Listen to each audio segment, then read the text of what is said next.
Hope Nezie is a resident of Chinyayobyo village, Karusandara sub-county in Kasese district, where she lives with one of her relatives. Before August this year, Nezie was living with her husband Xavier Areho, but a medical checkup at a health facility near her home showed that she was HIV positive.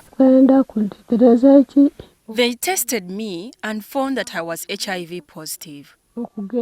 After keeping the news to herself for 3 days, Nezie finally found the courage to tell her husband about the development. But Areho instead turned on Nezie, blaming her for exposing him to HIV/AIDS, despite the fact that she had not had any other lover in the course of their marriage. He lost his cool and attacked me when I told him the results. The next morning, Nezie was attacked by 2 boys, allegedly on the orders of her husband. I asked them why they attacked me. They continued to cut me. So I had to try to protect my head. Left for dead in her garden, Nezie's life was saved by her neighbor who found her bleeding and rushed her to St. Mary's Hospital in Kasese town for medical treatment. They cut her so severely, even the bone broke. And we treated her. The 2 arms were amputated because they could not be repairable.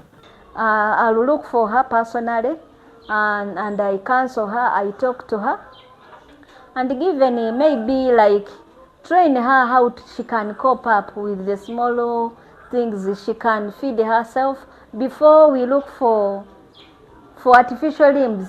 2 suspects, including Nezie's husband, were arrested and currently on remand at Muguku government prison. Religious leaders are also concerned about this issue that continues to linger in different communities. There are people who become angry to the extent that they begin to get the biggest stick around and begin to hit other people.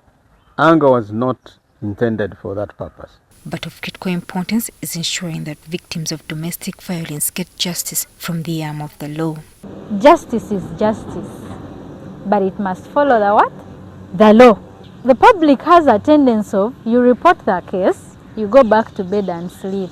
In response, police has also expressed concern at the growing levels of domestic violence in the country, with more men being registered as victims. The 2022 police crime report indicated that crimes of domestic violence rose from 17,533 in 2021 to 17,698 in 2023. When women and men fight, they end up in a police station. We are witnessing a very bad trend these days. There's a lot of gender-based violence. Men and women are fighting very seriously. They are killing each other. Today, Uganda will be joining the rest of the world to commemorate the 16 days against gender-based violence.